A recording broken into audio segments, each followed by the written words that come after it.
When I was 12, my family and I made our annual summer trip down to Fort Myers, Florida, to visit my aunt and uncle. My parents always seemed more relaxed down there. Something about the warm air and their easygoing chats in the kitchen with my aunt and uncle, laughing over wine, left me and my older cousin, Lucy, a lot of freedom to entertain ourselves. Lucy was 13, a year older than me, but we were close as siblings. These summer trips were our special time together, and every year, we made it our mission to find some new adventure. On the very first night of this trip, after dinner and a long family movie, Lucy nudged me with a glint in her eye. "There's something we have to see," she whispered, her voice carrying that edge of excitement that always made me feel like I had no choice but to follow along. I had no idea what she had in mind, but I nodded. Lucy's ideas rarely disappointed, and tonight she seemed particularly thrilled. Once our parents moved to the kitchen, lingering over their wine, we snuck out the back door, carefully pulling it shut without a sound. It wasn't exactly allowed for us to be outside alone at night, but I think the thrill of breaking a rule added a new layer of excitement to what Lucy had planned. The humid night air wrapped around us as we tiptoed down the empty street, our sandals softly slapping against the concrete. Halfway down the block, Lucy grinned and said we should stop at the 7-Eleven on the corner. She grabbed a pack of Sour Patch Kids and a can of Sprite, tossing me a bag of chips without asking if I wanted them. The cashier, an older man with a bushy mustache, gave us a long, serious look. "You kids should be careful out there," he said, his voice gruff. "This late, you never know who you might run into." I felt a shiver prickle the back of my neck, but Lucy just laughed it off, handing over the cash and waving goodbye as we left the store. The streets were quiet, eerily so. The kind of silence that sinks into you, making you feel like the only two people left in the world. The occasional flickering streetlight did little to ease the feeling of emptiness around us. We kept walking, moving closer to the canal that bordered the neighborhood. The houses thinned out, and the sidewalk grew rough and muddy. We reached a part where it dipped down, becoming a narrow strip of land that ran along the canal. I could barely see the water in the darkness, but I could smell it, a sharp, earthy scent mixed with the faint hint of something rotting, maybe a fish left too long in the heat. That's when Lucy stopped abruptly, her hand gripping my arm. "Do you see that?" she whispered, her voice barely audible. At first I didn't. But then, a little further up the path, a figure emerged from the shadows, standing completely still under the faint glow of a streetlight. It was a man, tall and thin, his silhouette slightly hunched as if he were leaning forward, peering in our direction. His face was hidden in shadow, but I could see his hands hanging at his sides, oddly stiff and motionless. Lucy grabbed my wrist. "Let's go," she whispered, her voice sharper now. But we both just stood there, watching him. The man must have noticed us because, suddenly, he turned his head ever so slowly, until we could see the outline of his face in the dim light. And then, he raised his hand and started, waving. It wasn't a friendly wave, though. It was slow and deliberate, as if he were calling us over, beckoning us into the shadows. Lucy's grip on my wrist tightened, and I could feel her hands start to tremble. My heart pounded, the sound of it almost drowning out the whisper of water from the canal. Neither of us moved, both rooted in place by a strange, unspoken terror. Then, in a burst of panic-fueled energy, Lucy yanked me back, and we turned, sprinting in the opposite direction. Our footsteps echoed in the silence, the slap of our sandals against the pavement the only sound as we tore down the path, not daring to look back. When we finally stopped, panting and out of breath, I turned to Lucy. "What the hell was that?" She shook her head, looking as pale as I felt. "I don't know. But I don't want to go back there." We were in a neighborhood we didn't recognize, some yards down from the canal, breathing hard as we tried to collect ourselves. But before we could even begin to laugh it off, we heard the sound of footsteps echoing down the empty street. I turned, and my stomach dropped. There he was again. This time, he was standing beneath a streetlight, just a few yards away. Now that he was closer, I could see him more clearly. He looked older, maybe in his 40s, with greasy, slicked-back hair and a twisted, crooked nose. His mouth was set in a wide, unsettling grin, but there was something horribly wrong about it. His lips were stretched too tight, the corners pulling upward as if someone had carved the smile into his face. And his eyes, they were empty, devoid of any warmth or emotion. He raised his hand and waved again, that same slow, unsettling motion. And then he took a step toward us. Lucy didn't hesitate this time. She screamed, a sound that seemed to pierce the quiet night, and we bolted again, running faster than I'd ever run in my life. We darted between houses, cutting through yards and leaping over fences, not caring about the scratches from branches or the cuts from sharp rocks underfoot. I could still hear those footsteps behind us, steady and relentless, as if he knew exactly where we were going and wasn't in any rush to catch up. We finally reached our aunt and uncle's house, and Lucy banged on the back door, her fists pounding against the wood in desperation. The door opened, and we stumbled inside, breathless and shaking. Our parents were still in the kitchen, and when they saw us, they immediately started asking questions, but Lucy cut them off, saying we'd just run to the store for snacks and lost track of time. They didn't seem to notice our terror. Maybe they just thought we were spooked from being out alone at night. That night, as I lay in bed, I couldn't get the image of that man out of my mind. The way he just stood there, grinning and waving like he'd been waiting for us. Every time I closed my eyes, I saw him standing under that streetlight, watching, waiting.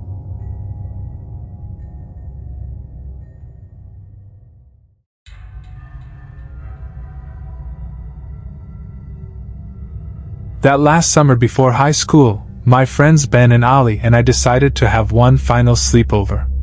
Our aim? To end the break on a memorable note. We wanted one last adventure before school started and trapped us in a monotonous routine. We planned to camp out in my backyard that night. Ben was the one who had the wildest idea. We should sneak out around midnight, he whispered with a mischievous grin, his eyes practically gleaming in the dim glow of the campfire we built in a small, controlled pit. Imagine this, we walk all the way to the high school, lie out on the field, and look up at the stars. It'll be like a proper end to the summer. Ollie and I exchanged glances, initially hesitant but ultimately captivated by the thrill of it. It was the type of spontaneous idea that felt forbidden and exciting. So we decided to do it. When the clock struck midnight, we each had our flashlights and jackets, and we slipped out the back gate. The night air was thick, with a cool breeze brushing against our faces. We didn't encounter anyone on the empty streets, and the silence felt heavier with each step, as if the world was holding its breath, listening to us. By the time we reached the high school, the quiet felt almost surreal. It was strange to see a place normally bustling with noise and activity so completely devoid of life. We made our way to the football field, which felt like an endless stretch of grass under the vast sky. We lay down, side by side, our eyes adjusting to the stars overhead. The sky was clear, and a blanket of stars stretched across it. For a few moments we didn't speak. There was something both comforting and eerie about lying on the field in the middle of the night, feeling as if we were the only people in the world. After about an hour, we decided it was time to head back. We took a detour down one of the side streets to avoid any wandering eyes that might notice three kids out way past midnight. The streetlights were dim, casting long shadows, and every sound seemed amplified in the silence. Then we reached the intersection. That's when we noticed the car. It was an old, white Mustang, parked at the stop sign. Its headlights were off, but the streetlight overhead reflected faintly off its worn paint. At first, I thought nothing of it. It was just a car, after all. But then I saw Ben's face tense up, and Ollie took a step back, whispering, "Do you think they're waiting for someone?" Ben shrugged and, in that familiar tone of his, muttered, "What a junker. That thing looks like it barely even runs." He chuckled softly, his voice echoing just a little in the stillness of the night. No sooner had he said it than the car's engine roared to life, breaking the silence with a sharp, aggressive sound. It was as if our laughter had provoked it. The headlights blazed on, and before we could process what was happening, the car spun around, tires screeching on the pavement, and began racing toward us. "Run!" Ollie screamed, his voice cracking with panic. The three of us took off, sprinting down the street as fast as we could. I could hear the Mustang's engine roaring behind us, getting closer and closer. We veered onto a narrow path that cut through a small, densely wooded area, hoping the trees would obscure us. Our only chance was to hide, to blend into the shadows before they reached us. I dove behind a tree, my heart pounding so hard I thought it might give us away. Ben and Ollie hid nearby, crouching low. Through the leaves, I saw the car screech to a halt at the edge of the path, headlights off once again. The doors creaked open, and two men stepped out. The first one was tall, with broad shoulders, and he held a long, heavy pipe that he swung casually in one hand. The second guy was shorter, but his face looked mean, twisted in a way that made my stomach churn. He held a flashlight, and I could see the beam scanning the trees as they muttered to each other. Every now and then, one of them would say something, his voice low and threatening. I felt Ben's hand on my arm, gripping tightly. I knew he was terrified, and I couldn't blame him. I was, too. I could feel my pulse in my throat, and it took every ounce of willpower not to let out a single sound. The men moved closer, their footsteps crunching over twigs and leaves, and their voices grew louder. The taller man growled. "I swear I saw him come this way." He swung the pipe like he was warming up to use it. The flashlight beams swept dangerously close to our hiding spot. I held my breath, praying they wouldn't see us. Just when I thought we were done for, they started to move away, their voices fading. One of them grumbled. "Maybe they bolted out the other side. Ain't worth it if they're long gone." I waited, counting each second, not daring to move. Finally, I heard the car doors slam shut, and the engine roared to life once more. The headlights flickered on, and the car sped off into the night. We didn't move until the sound of the car had faded completely. I let out a shaky breath, my legs still feeling like jelly. Ben and Ollie were equally shaken, and none of us said a word as we stumbled back to the main road. We walked quickly, always checking over our shoulders, until we reached my house. Once we were safely inside, we collapsed onto the floor of my room, breathing heavily and staring at each other in disbelief. None of us could quite comprehend what had just happened. 2 days later, the news came. Ben called me early that morning, his voice urgent. "Did you see the news?" he asked. "No," I replied, groggy and confused. He took a breath and told me about the white Mustang. It had been stolen just the night we saw it, and had been linked to a robbery in a nearby town. My stomach twisted, realizing how close we had come to real danger, and what could have happened if those men had found us.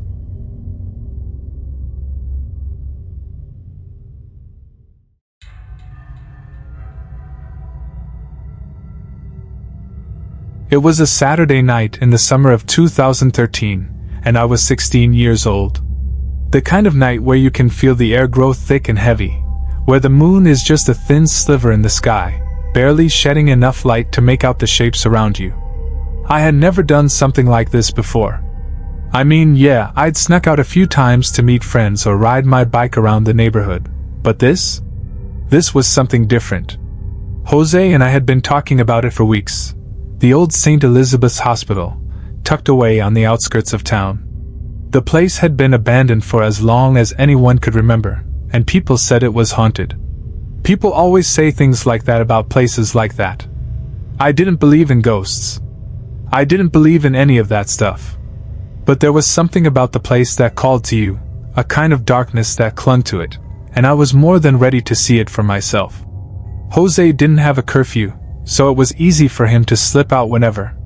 He was the kind of guy who didn't mind sneaking around, whose parents never asked too many questions. Me? I had a curfew, but that night I was willing to risk it. I told my parents I was going to bed early, and I waited until they fell asleep. My heart was racing when I grabbed my jacket and snuck out the back door. The night felt thick, as if it was wrapping itself around me as soon as I stepped outside. We met by the side of the road, just where the streetlights faded into darkness. Jose was already there, his bike resting against the chain-link fence. He grinned when he saw me. "You ready for this?" he asked, his voice low. Let's get it over with, I replied, trying to hide the nervousness in my own voice. We didn't talk much as we pedaled through the empty streets. The quiet was almost unnerving. The only sound was the soft hum of our tires on the asphalt and the occasional rustle of wind in the trees. As we neared the hospital, I couldn't help but notice the way the shadows seemed to gather around it, pressing in like something waiting to pounce. The place loomed ahead, dark and imposing, its broken windows and crumbling facade like the remnants of a long-forgotten nightmare. St. Elizabeth's wasn't just any hospital. It had been built in the late 1800s, and by the time it was closed down in the 1950s, it was notorious for its overcrowded wards and the kind of medical practices that were deemed too cruel even for that time. People said it was more like a prison than a hospital, but that didn't stop anyone from talking about it. Ghost stories, strange sounds, flickering lights at night. Everyone knew about it, but no one ever dared to go inside. We parked our bikes behind the crumbling brick wall, and after a quick glance around to make sure no one else was there, we crept toward the back of the building. There was a window, jagged and shattered, just low enough for us to squeeze through. It looked like no one had been inside for years, but I could feel the weight of the place, the heavy silence that pressed in around me. "After you," Jose whispered, gesturing toward the broken window. I hesitated for just a second before climbing up and through the glass, cutting my palm slightly on a shard as I went in. The darkness hit me immediately. The air inside smelled stale, like old paper and dust, but beneath that, there was something else, a faint smell of something rotten, something that didn't belong. The ground was uneven, and I stumbled a few times as I followed Jose down the narrow corridor. Our flashlights cut through the blackness in front of us, casting strange, elongated shadows on the peeling walls. We made our way down to the basement. The staircase creaked beneath our feet, the old wood groaning with each step. The basement was as creepy as I expected. Low ceilings, rows of rusted filing cabinets, old medical equipment piled in dark corners. It was eerily quiet, but something about the stillness felt off. Like the place was holding its breath, waiting for something to happen. "I don't like this," I muttered, shining my light on an old radiator that had long since stopped working. The cold seemed to seep into my bones, and I pulled my jacket tighter around me. "Stop being such a baby." Jose laughed, though even his voice didn't sound as carefree as usual. We stayed in the basement for a while, poking around, but it wasn't long before we decided to head upstairs. The air felt thicker the higher we went, the walls closing in around us like they were alive. When we reached the main floor, we both stopped. I could see faint light flickering in the distance. The hallway stretched ahead of us, dimly lit by a few old bulbs still hanging from the ceiling. "Who's still here?" I whispered, my heart skipping a beat. There shouldn't have been any lights on. This building had been abandoned for years, and yet the lights were on in certain parts, casting strange, half-lit shadows across the hall. We moved cautiously, following the dim glow toward the source. The sound of our footsteps echoed through the empty corridors, a constant reminder that we were alone, or so we thought. The hallway we found ourselves in felt like a labyrinth, twisting and turning in ways that didn't make sense. We passed rooms that had been emptied of their contents, but there was a strange cleanliness to the place. The floors weren't littered with debris, the walls weren't covered in graffiti. It was like the building was waiting for something, or someone. "Why is it so clean?" I asked, almost to myself, but Jose was already moving ahead, his flashlight darting around as if he were searching for something. We came to a door locked tight. It was a patient room, at least that's what I figured from the way it was laid out. But it was strange. Most of the doors here had been left open, but this one was locked. "I wonder what's in there," Jose murmured. "I'm not sure I want to know," I said, but Jose was already crouching next to the door, trying to peer through the crack. That's when we heard it. A soft sound, like a rustle. No, not a rustle. More like breathing. I froze. We both stood there for a long moment, listening, trying to figure out where the sound was coming from. "It's coming from inside," Jose whispered, his voice barely audible. I nodded, feeling my heart race in my chest. Whatever it was it wasn't just the wind or the building settling. It was something alive, something moving. We didn't have much of a choice. I had to know what it was. I motioned for Jose to follow me, and we crept to the next room over. There was a small hole in the wall, just big enough for us to peek through. I took a deep breath, bracing myself, and I looked. And that's when I saw her. A woman. A tall, thin figure, draped in a long white dress that almost looked like a hospital gown. She was standing against the wall, motionless, her face turned toward the door. Her dark hair hung loose around her shoulders, and she didn't move, didn't even seem to breathe. She was just standing there, staring into the room. I felt a chill run down my spine, and before I could say anything, I heard Jose gasp behind me. I turned to look at him, and when I looked back through the hole, she was gone. I swallowed hard, trying to stay calm, but my heart was hammering in my chest now, my breath coming in shallow gasps. I leaned closer to the hole, but the woman was no longer there. Then, as if on cue, I saw her again. This time, she was right on the other side of the hole, her face pressed against the wall, staring directly at me. Her eyes were wide, unblinking, and her mouth twisted into a horrifying grin. It was a grin that I will never forget. I couldn't move. My legs were frozen. My throat closed up. Then, without thinking, I screamed, "Run!" Jose didn't hesitate. He bolted down the hallway, and I followed, my heart racing in my chest, adrenaline pumping through my veins. We scrambled down the stairs, tripping over our feet, and burst out of the building through the broken window. We didn't stop until we were on our bikes, pedaling as fast as we could through the dark streets, the hospital disappearing behind us like a bad dream. I didn't say a word until we reached Jose's house, and even then, my mind couldn't process what had happened. When I finally got home, I locked my door behind me and crawled into bed. The image of that woman's face, her eyes, that grin, haunted me for weeks. I don't know what we saw that night. I don't know if it was a ghost or something else. But I know one thing for sure, whatever it wasn't human.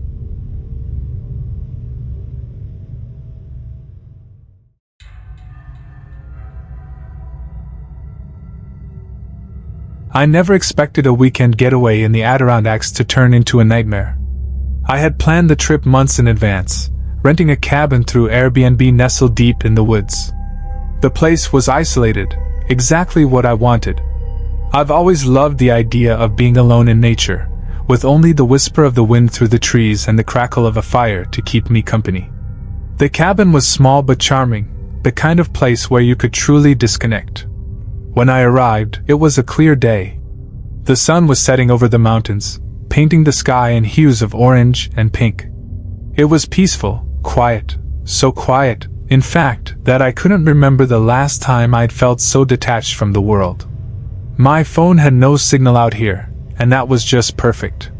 No emails, no texts, just the sounds of the forest and the silence. I unloaded my bags, stoked the fire in the cabin's hearth, and settled in for the night. The wind picked up as darkness fell, a distant howl that I barely noticed at first. I thought it was just the wind through the trees, but there was something strange about it. Something unsettling. But I pushed the thought aside. It was winter, after all. Snowstorms were common in these parts. I woke up early the next morning, before the sun. There was a thick layer of snow covering the ground, and the world outside looked pristine, untouched. I made myself a cup of coffee and sat by the window, watching the swirling flurries outside.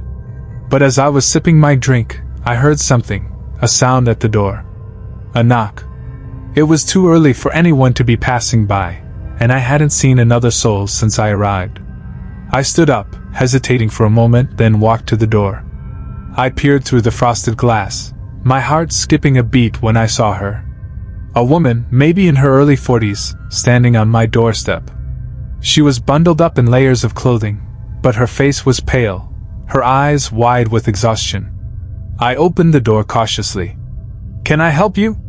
I asked, not sure what to make of her. She shivered and exhaled sharply, her breath visible in the cold air. "I'm sorry to bother you," she said, her voice shaky. I rented a cabin nearby, but I got lost in the storm. I couldn't find my way back. I've been walking for hours. Please, I need help." Her words seemed genuine, and I could see the desperation in her eyes. Against my better judgment, I stepped aside and let her in. She introduced herself as Beth, and I immediately offered her a seat by the fire to warm up. She was visibly relieved, taking off her wet gloves and coat and sinking into the sofa with a sigh. "I didn't think I'd make it through the night," she said quietly, wrapping her arms around herself. I nodded, not sure what to say. The storm outside was intensifying, the wind howling louder now. It felt like something out of a nightmare, so cold, so wild. I couldn't imagine being out in that. We sat in silence for a while, both of us lost in the sound of the fire crackling. But then there was another knock at the door. I stood up, a bit startled. Who else could be out there in this weather? When I opened it, there stood a man, tall, with short dark hair, his face covered in snow.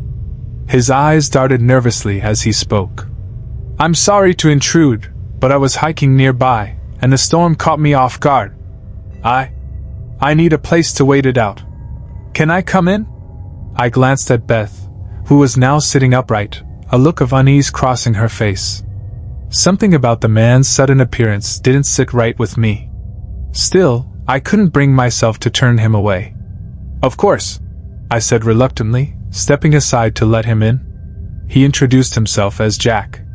He was also in his 40s, with a rugged appearance, the kind of man who looked like he spent more time outdoors than in. He quickly shed his wet clothes, revealing a thick wool sweater and jeans.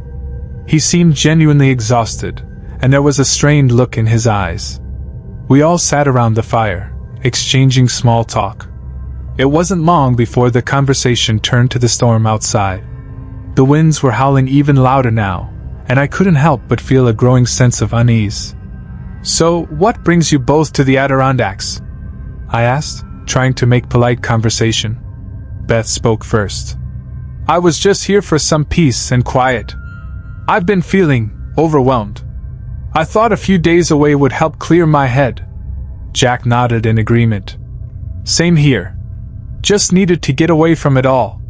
We continued talking as the storm raged on outside. Hours passed, and I began to feel a strange sense of claustrophobia. The cabin, which had once felt like a cozy retreat, now felt stifling. The wind howled outside, but inside, the atmosphere grew thicker, more uncomfortable. Jack's presence, in particular, was starting to feel more imposing. By the time evening arrived, the storm was showing no signs of letting up. I offered them both to stay the night. "It's too dangerous out there. The roads are probably blocked by now, and the snow's piling up fast." Beth and Jack both seemed relieved at the offer, so I set up the sofa for them to sleep on. I headed to my room, closing the door behind me. But as I lay there in the dark, I couldn't shake the feeling that something was wrong. I could hear them moving around in the living room, their voices muffled, but there was a strange tension in the air. It was like they were speaking in whispers, but I couldn't quite make out the words. I tried to brush it off, convincing myself it was just my imagination. But sleep didn't come easily.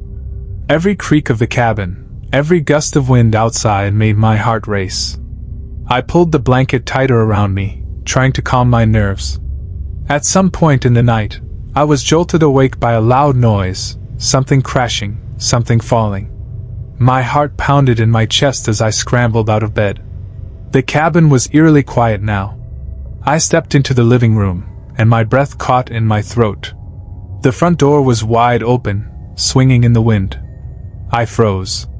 What the hell was going on? I stepped forward, my feet barely making a sound on the cold wood floor. I glanced around the room, searching for any sign of Beth or Jack. But they were gone. The sofa was empty. Panic surged through me. I ran outside into the biting cold, my breath clouding in the air. The snow was thick, and the storm was raging. I saw them, Beth, Jack, and another figure standing in the snow. They were talking, but I couldn't make out their words. Jack was holding something in his hand, a large, black duffel bag. My stomach twisted. I backed away slowly, but as I turned to go back inside, I froze. The door to my bedroom had swung shut. I hadn't closed it. I rushed back to the cabin, my hands trembling as I reached for the door.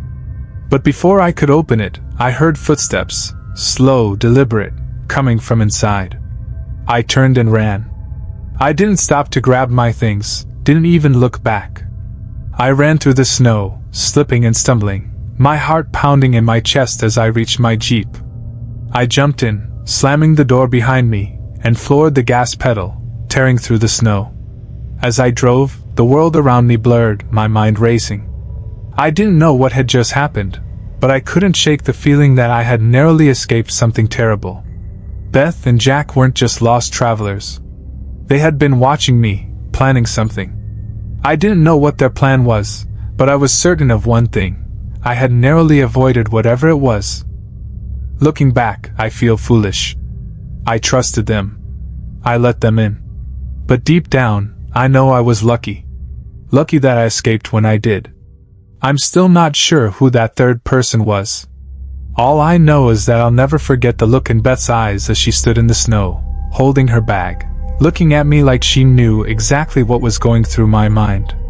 Maybe they weren't as lost as they made themselves out to be. And maybe, just maybe, I was never supposed to make it out of that cabin alive.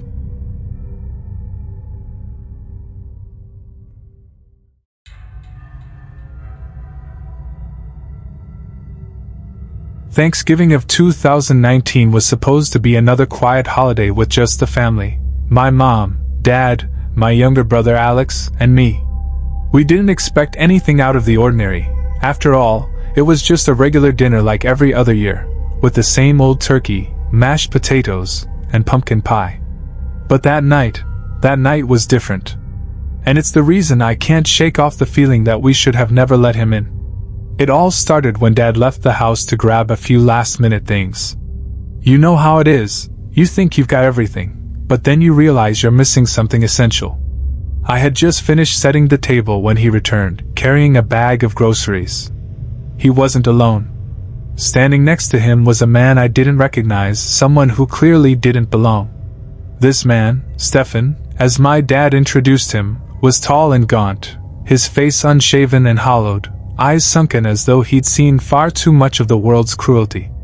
I had no idea where he came from or how he ended up at our door, but Dad, being Dad, was too kind-hearted to turn him away. He said something about how Stefan was down on his luck, homeless, and that he had been wandering the neighborhood. I remember feeling a knot form in my stomach, but I didn't dare voice my discomfort. My parents always taught me to be kind to those in need. And of course, this was Thanksgiving, a time for giving. Stefan didn't look like he wanted to be there though. He didn't smile, didn't speak much. His eyes darted around the room like he was looking for a way out.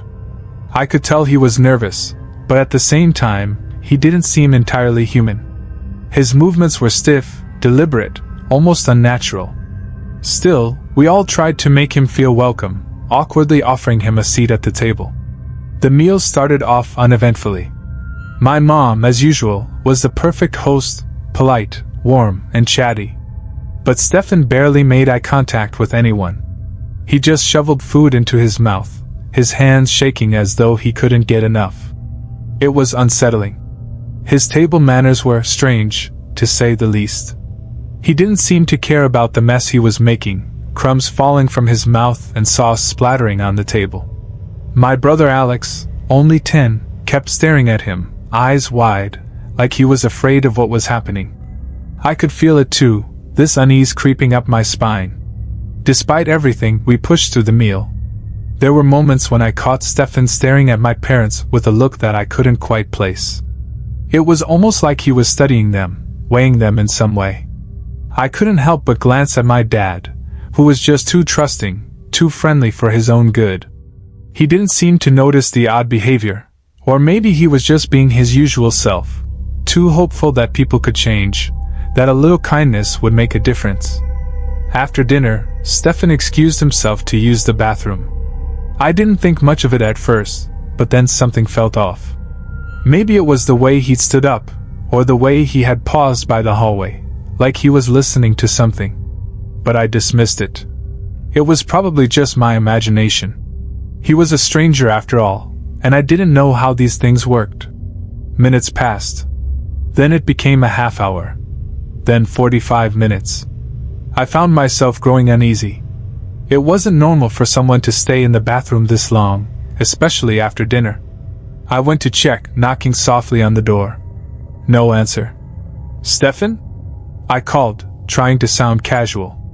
I waited, but still, there was nothing. My heart started to race, and I went back to my parents, telling them what had happened. They didn't seem concerned at first. Mom mentioned that maybe Stefan had just needed to rest, that he was probably tired. But the longer we waited, the more I felt that something was wrong. "Let's check," Dad said finally, a little annoyed, like we were all overreacting. We went to the bathroom together, knocked again, and tried the door. It was locked. That's when I noticed something strange. The bathroom window was open. And there was a draft coming in, chilling the room. "Did you open this?" I asked, looking at my parents. Either of them had. We had all been inside, eating and chatting. There was no reason the window should have been open. "Check the rest of the house," my dad said. His voice was tight, and I could tell he was starting to feel uneasy too. We searched the apartment, room by room, but there was no sign of Stefan. The back door was still locked, the windows closed. But then we checked the master bedroom. That's when we saw it. The window was wide open. That was enough for us. Stefan had disappeared. The man we'd invited into our home, the man who had eaten at our table, had vanished into the night. My parents tried to reassure us. "He must have slipped out while we weren't looking," my dad said, shaking his head, still trying to make sense of it. But I couldn't shake the feeling that something more sinister was at play.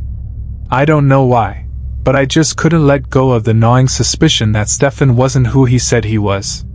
And I wasn't the only one who felt it. We sat back down at the table, trying to resume our meal, but none of us could eat. My mind kept racing, replaying every moment, every little detail. How had Stefan managed to leave without us hearing a thing? Why had he acted so strange, so distant? And why had he disappeared like that? The whole thing felt wrong. We tried to shake it off, but the unease hung in the air like a thick fog, something we couldn't escape.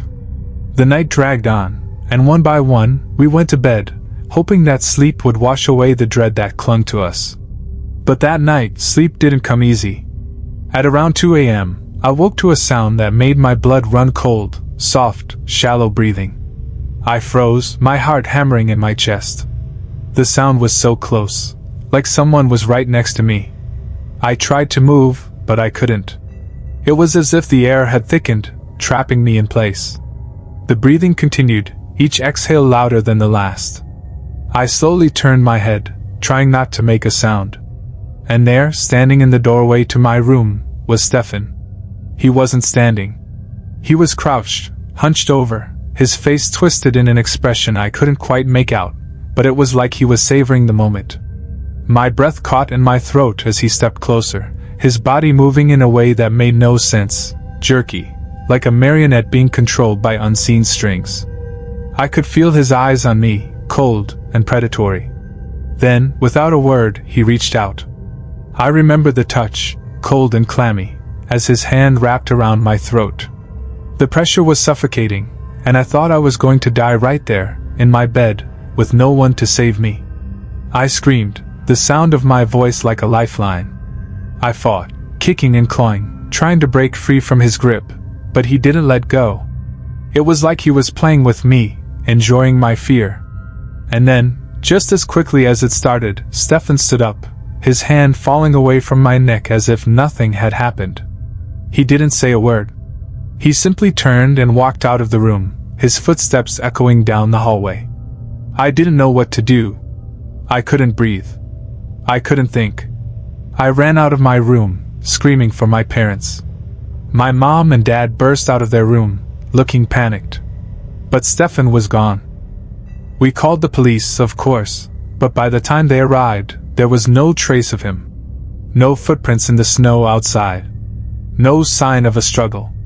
He had vanished, just like he had before. The police couldn't find anything. To this day, I don't know what Stefan was. I don't know what he wanted. All I know is that he was never just a homeless man looking for food. He was something else, something dangerous. And we let him into our home. That night changed everything for us. We never saw Stefan again, but the fear lingered, the feeling that we had narrowly escaped something far worse than we could have ever imagined.